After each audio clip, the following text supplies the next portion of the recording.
गुन्हा कधीही लपून राहत नाही, कितीही प्रयत्न केला तरीही. कायद्यापासून गुन्हेगार वाचू शकणार नाही, कितीही चॅप्टर असला तरीही. गुन्हेगारांच्या हाती पडतील बेड्या, फक्त तुम्ही सावध. प्रत्येक क्षणी क्राईम टाइम, गुन्ह्यांचा पर्दाफाश. कैदी मंजुळा शेट्टे खून प्रकरणानं कारागृहातलं क्रौर्य काय असतं ते समोर आलंय. माणूसच माणसाचा कसा शत्रू झालाय हे त्या 4 भिंतीच्या आतल्या कृत्यानं दाखवून दिलंय. मंजुळाच्या जाण्यानं सगळ्यांमध्ये हळहळ आहे. ही हळहळ कशासाठी? कोण? कुठली मंजुळा? जन्मठेपेची शिक्षा भोगणारी 2 महिन्यांपूर्वी पुण्याच्या एरवड्यातून भायखळ्यात आलेली एक सहकैदी. ना ओळख ना नातं, धर्मही वेगळा आणि केलेल्या गुन्ह्यांचं स्वरूपही. पण तरीही मंजुळाच्या मृत्यूनं सारे का हळहळले? कोण होती ही मंजुळा? पाहूया हा स्पेशल रिपोर्ट.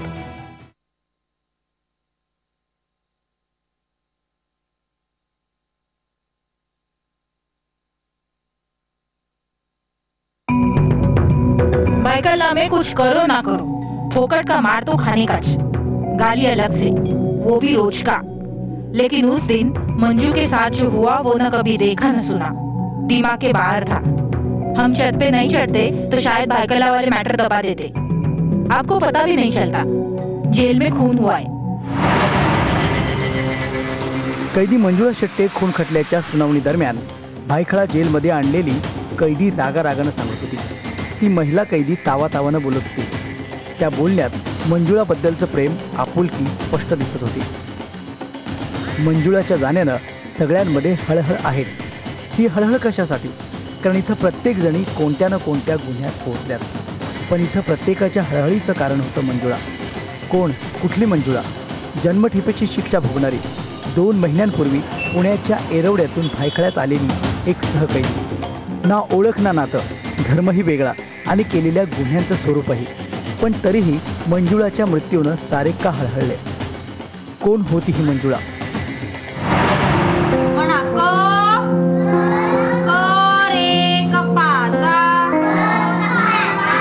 आता काय म्हणायचं?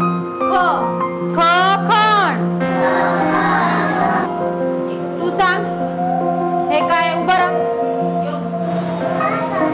बरोबर. कसलाय? बरोबर, गणपतीचा. भांडूपच्या नवजीवन शाळेमध्ये बालवाडी शिक्षिका म्हणून मंजुळा काम करत होती.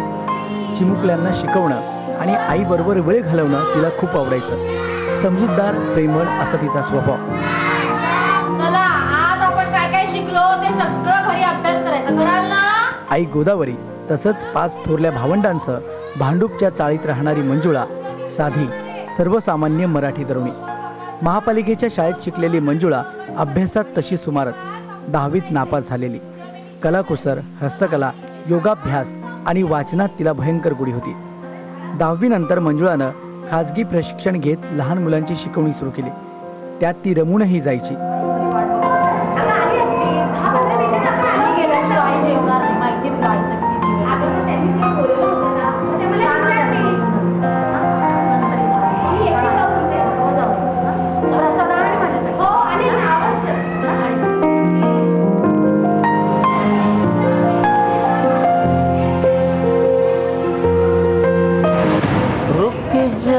जाने वाली रुक जा, मैं हो रही तेरे मंजिल का.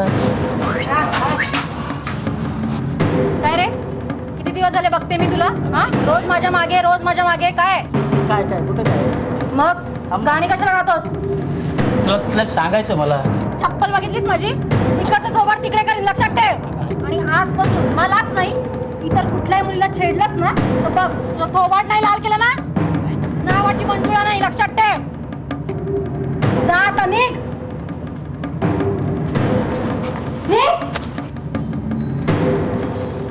मवाली घरी कोण नाही वाटतं यांच्या आई बहिणी. जी मुलगी दिसेल तिला छेडतातच.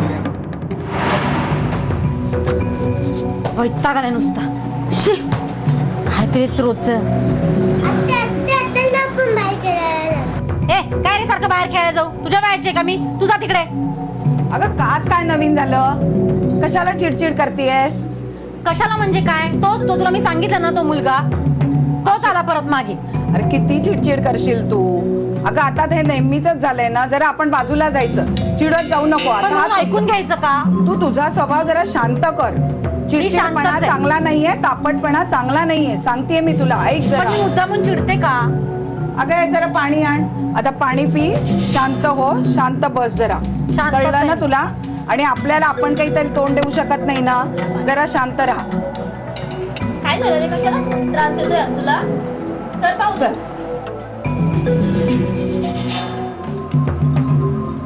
दे. बस जरा शांत बस जरा.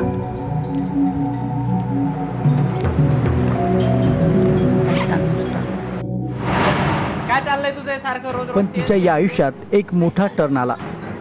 मोठा भाऊ प्रकाश वगळता घरात अलबेल होतं. प्रकाश भाऊ, प्रकाश उर्फ बबन, वाईट संगतीतला कुख्यात गँगस्टर विलास मानेचा नंबरकारी. जुगार, दारूचं प्रचंड व्यसन, शिवाय बाहेर खेळीही.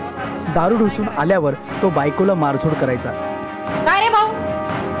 बघा तेव्हा तुम्ही दोघं भांडत असतात. आज काय झालं आता परत? तिला माहिती मी ज्या गोष्टी सांगितल्यात ना त्या रोज रोज त्याच चुका होतात तिच्या. हे बघा, एक तर मी दमून भागून येते त्या मुलांना शिकवून, इथे आल्यावर तुम्हालाही शिकवायचं. हेच काम करायचं का मी? थोडी पण शांतता नाहीये मला. समजावून घरात सांग पण म्हणजे. काय? ए थांबा थांबा तुम्ही जरा. काय हे यांचं नेहमीच आहे. तू कशाला चिडते? मग काय? चल, चल. शांत शांत कधी होणार मी? चालून दे यांचं. आपण घरात बाहेर हे जाऊ. असेल तर शांतता होऊ शकत नाही. अरे तुमचं पण आता पास करा जरा. पास करा जरा. चल मला ही रोजची तुमची दोघांची नाटकं नकोय. मी जे सांगितलं चल, तसं जरी आपण वागलं तर जाऊया. अजिबात भांडण होणार नाही. चालून दे त्यांचं ते. चालून दे. काय आहे? तुझ्यामुळे घरात सगळी भांडणं होत आहेत. मी सांगेल तसं जर तू केलंस तर भांडण होणार नाही, भांडणाची वेळच येणार नाही. वर्ष 1994. मंजुळाच्या वहिनीचा जळून मृत्यू झाला आणि तो आळ मंजुळा आणि तिच्या आईवर आला.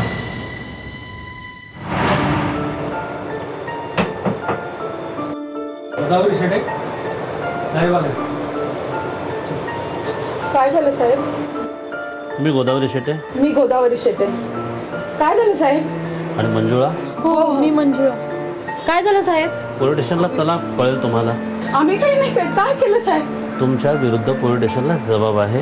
आता इथे काही बोलायचं नाही. आम्ही काहीच नाही केलं साहेब. काहीच नाही. तुम्ही तुमच्या सुनेला आणि तुम्ही तुमच्या वहिनीला जाळून मारलंय. नाही खोटं साहेब. पोलीस स्टेशनला चला, आपल्याला कळेल. 1994 मध्ये दोघींना भांडूप पोलिसांनी बेड्या ठोकल्या. काय केलं नाही हो? कळेल. मरण्यापूर्वी मंजुळाच्या वहिनीनं त्या दोघींच्या विरोधात जबानी दिली होती.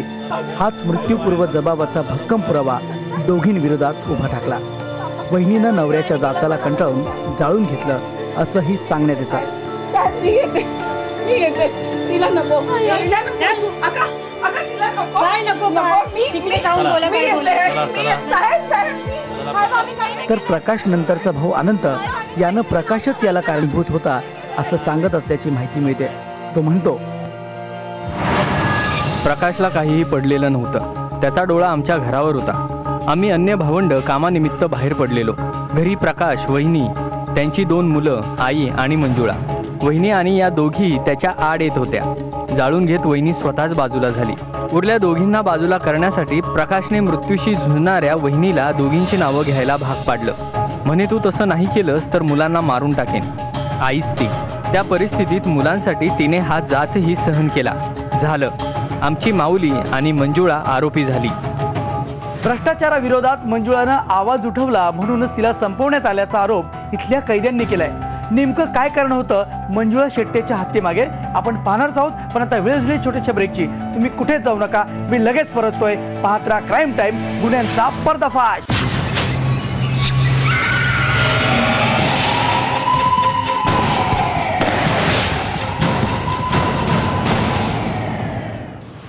कैदी मंजुळा शेट्टेवर 5वे लैंगिक अत्याचार केल्याची माहिती इंद्राणी मुखर्जीनं दिली आहे. मंजुळा शेट्टेच्या गळ्याला ओढणी आवळून मारहाण केली गेली.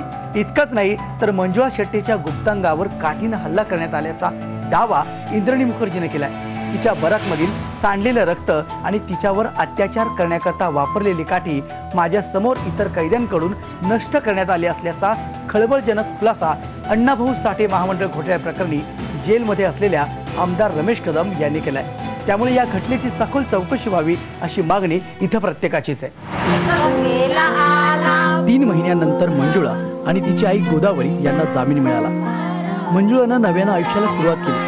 भांडूपमधल्या एका नावाजलेल्या शाळेत प्राथमिक विभागात मंजुळाला शिक्षिका म्हणून नोकरी मिळाली. सर्वसामान्य तरुणींप्रमाणे लग्न संसाराची स्वप्न मंजुळा पुन्हा पाहू लागली. पण काळ निष्ठुर असतो. नोकरी मिळाल्यानंतर दुसऱ्याच वर्षी खटल्याचा निकाल लागला आणि पुन्हा त्या दोघी गजाआड गेल्या. हे का भोग आपल्या वाट्याला आले ग? काय करायचं आता आपण? काय करायचं? आपण तर काही केलंच नाही तरी सुद्धा इथे जेलमध्ये येऊन पडलो. आपल्याच बाबतीत काय? मला ना तुझंच जास्त वाईट वाटतं ग. काय ते वय 19 वर्ष, चांगलं तुझं लग्न करायचं होतं. तुझे हात पिवळे झालेले मला पाहायचे होते ग. पण काय आपल्या नशिबी आहे. काय करायचं आता? काही समजतच नाही ग. माझं काय? माझं होईल आता कसं तरी, पण तुझं कसं होईल मला खूप चिंता वाटते ग. खूप चिंता वाटते. तू अजिबात काळजी करू नको. हे बघ, ऐक ना, काय तिथे मी विद्यार्थ्यांना शिकवत होती ना, इथे पण मी तेच करेन. इथे जेवढ्या सगळ्या आहेत ना वॉर्डमध्ये बायका, त्या सगळ्यांना मी छान शिकवीन. मी माझं काय असंच पुढे चालू करणार आपण. नको ना करशील का चांगलं, पण तरी सुद्धा संपूर्ण जेलमध्ये तुझं आयुष्य गेलेलं नाही का भगवंताला. ऐक ना, याच्यातलं पण चांगलं निघेल. आई मी खूप छान काम करेन इकडे पण.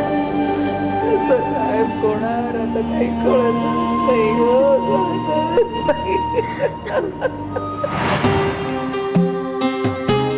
दिवसांमागून दिवस जात होते.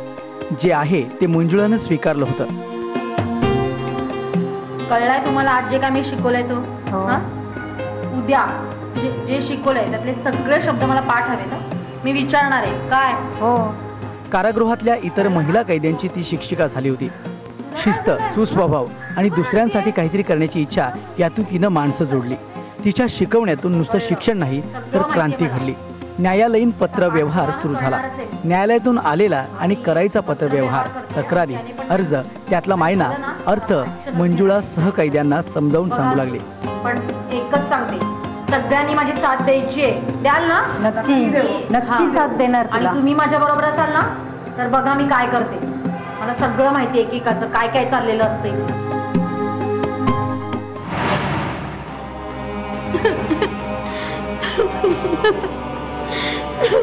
तुरुंगातही तिनं जगायला सुरुवात केली होती. पण काळाला कदाचित हे मान्य नव्हतं. 6 महिन्यांपूर्वी आई गोदावरीचं कारागृहात वृद्धपकाळानं निधन झालं. आईच्या निधनाचा मंजुळाला धक्का बसला. आतापर्यंत कारागृहात का असेना पण आईची सावली मंजुळा सोबत होती. सलमा, मुझे यहाँ अच्छा नहीं लग रहा है. असं वाटतं आई तेच कुठेतरी आहे ग. आईची खूप आठवण येते. मला नाही राहावं असं वाटत इथे.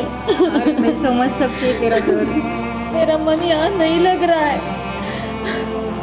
नहीं रे, माँ का दर्द क्या होता है मालूम है मेरे को, लेकिन रो मत. आई गेल्यानंतर मंजुळाचं मन एरवड्यात रमेना. घर भांडुपला. कल्याणला भाऊ राहतो. शिक्षाही 6 महिन्यात संपेल हा सर्व हिशोब करून मंजुळानं मुंबईत बदली मागितली. तिचा भायखळा जेलमध्ये येण्याचा निर्णय कदाचित चुकला असं पुढे घडणाऱ्या घटनेवरून कळतं. मी आता अर्ज करणार आहे मला इथून हलवा म्हणून आणि भायखळा जेलमध्ये टाक. मला नाही राहायचं आईशिवाय इकडे. जुलै 2017 मंजुळानं 12 वर्ष एरवड्याच्या तुरुंगात काढली आणि भायखळ्यात ती आली. 6 महिन्यात तिच्या शिक्षेची मुदत पूर्ण होणार होती. ती सुटणार होती. दादा, आई तर गेली रे, पण फक्त 6 महिने. 6 महिन्यांनी मी बाहेर येणार. मी तुमच्यात येणार. मला खूप आनंद झालाय. मी तुम्हाला परत पहिल्यासारखं छान सांभाळेन. ताई, अगं तुझ्याशिवाय आम्ही कसं जीवन काढले आम्हालाच पाहिजे. तू लवकर बाहेर येत आहे. तू 6 महिने आमच्यासाठी खूप आहेत का? अगं तू आणि आई आमच्यासाठी सर्व काही होतं. आम्ही कसे दिवस काढतोय आमच्या ताई बिना. आई गेली आई गेली आणि तू अशी जेलमध्ये आहेस. इतके वर्ष मला काहीच वाटलं नाही, पण आता हे 6 महिने ना एक एक दिवस एक एक वर्षासारखा वाटतोय रे मला. ताई, 6 महिने आम्ही कशी वाट पाहू? अगं पूर्ण जीवन अंधारमय झालंय ताई आमचं. खरंच ताई, आई गेली आणि तूही. दादा नको नाही रे.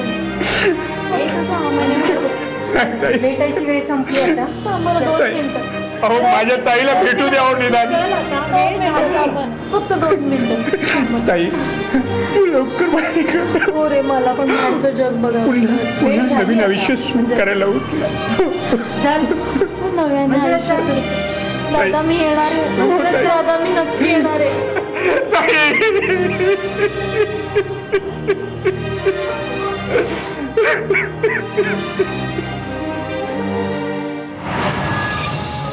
आतमध्ये असणाऱ्या महिला कैद्यांनी त्या दिवशी म्हणजे 23 जूनला नेमकं तिथं काय घडलं या संदर्भात जो जबाब दिलाय त्यावरून ही माहिती आम्ही तुमच्यापर्यंत पोहोचवतोय. नेहमीप्रमाणे पहाटे मंजुळानं सहकैद्यांचा योगा, व्यायामाचा तास आटोपला. न्याहारी झाली. दुपारच्या जेवणाची वेळ झाली. शुक्रवारचा तो दिवस होता. जेवणात अंडी आणि पावांचा बेत होता आणि यावरूनच वादाला तोंड फुटलं. कैद्यांना नाश्ता आणि जेवण अपुरा पडतोय याची तक्रार करण्यासाठी ती वरिष्ठांकडे गेली. मात्र वरिष्ठांपैकी कोणीही नाही ही संधी साधून जेलर पोखरकर, गार्ड शेखसह 6 जणी बॅरेकजवळ आल्या. सर्वादेखत त्यांनी मंजुळाला शिव्याही घातल्या आणि इथूनच मारहाणीला सुरुवात झाली. काही सेकंदात मंजुळाच्या किंकाळ्या विव्हळणं कारागृहात पसरल्या. नागपाडा पोलीस ठाण्यात दाखल गुन्ह्यासोबत जोडण्यात आलेल्या प्रत्यक्षदर्शीचा जबाब सांगतो. तासाभरानं पोखरकर आणि त्यांचं पथक पुन्हा बॅरेकमध्ये आलं. मंजुळाला नग्न केलं. लाताबुक्क्यांनी तिच्या नग्न देहावर अगणित प्रहार केले. हा अमानुष जीवघेणा प्रकार बॅरेकमधल्या सहकैद्यांसमोर सुरू होता. मंजुळा विव्हळत होती. तिला वाचवण्यासाठी मध्ये पडलेल्यांना गुमान मागे वा, नाहीतर तुमचीही मंजुळा करू अशी धमकी दिली गेली. त्या बिचारा मागे हटल्या. काही वेळानं मंजुळाला तसंच सोडून या क्रूर कर्मा निघून गेल्या. संध्याकाळी 7 पर्यंत मंजुळा ग्लानीत तशीच पडून होती. 7च्या ठोक्याला तिनं कारागृहाच्या शौचालयात प्राण सोडला. सुरुवातीला मंजुळाला मेडिकल हिस्ट्री होती. फुफ्फुसाला सूज आल्यानं, हृदयविकाराचा झटका आल्यानं तिचा मृत्यू झाला.